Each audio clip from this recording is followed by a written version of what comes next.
Less than a month until Election Day, campaign contributions are piling up for the mayoral candidates. Yeah, and to talk more about recent donations and his thoughts on last night's debate, we're joined by LA Times staff writer David Zahniser. Good morning, David. Lots to go over from last night. What was your biggest takeaway from the debate? I think Karen Bass and Spencer Pratt had a pretty good night. I think Councilwoman Nithya Raman, not so much. Karen Bass made her case for another term. She pointed to a drop in homicides. She pointed to progress on street homelessness, which went down 17% over 2 years.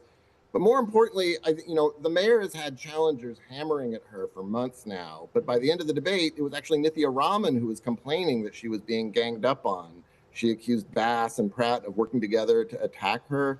And she struggled a little bit with a question about her opposition to a law that outlaws homeless encampments near schools. And when you're spending time talking about being attacked, you're not talking about what you've done and what you're going to do. Okay, well, David, let's talk about fundraising, which is very important when you're running for office. All three candidates are close in donations, but in what some would consider a surprise, Spencer Pratt is leading the race this year. Are you surprised?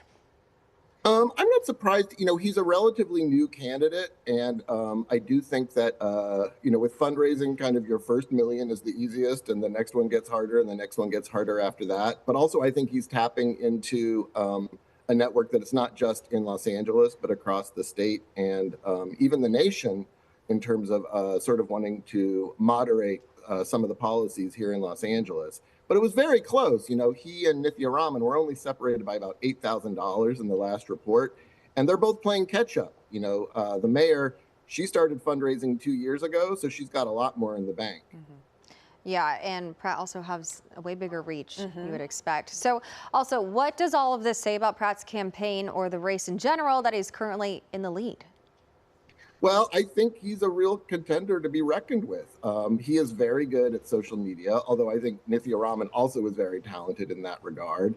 The real question is going to be, who can make their way into the top two. This is part of why I think Raman was so concerned about the number of hits she was taking from both Bass and Pratt.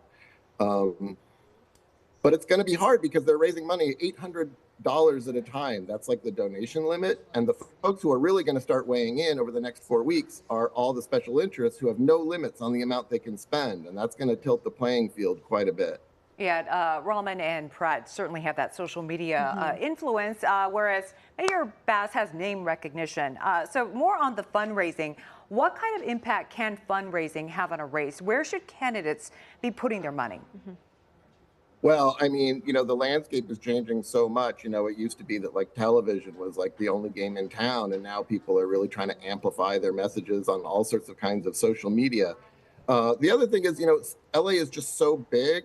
In the council races, the most important thing is really to try and knock on doors. But here in the city, it's so hard to get to all those people that they have to try and pick the lock and make sure that they have these sort of viral moments where everybody sees something on TikTok or some other, social media channel.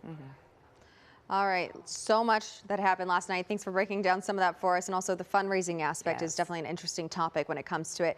Thank you for your time, David. Always appreciate it. Thank you.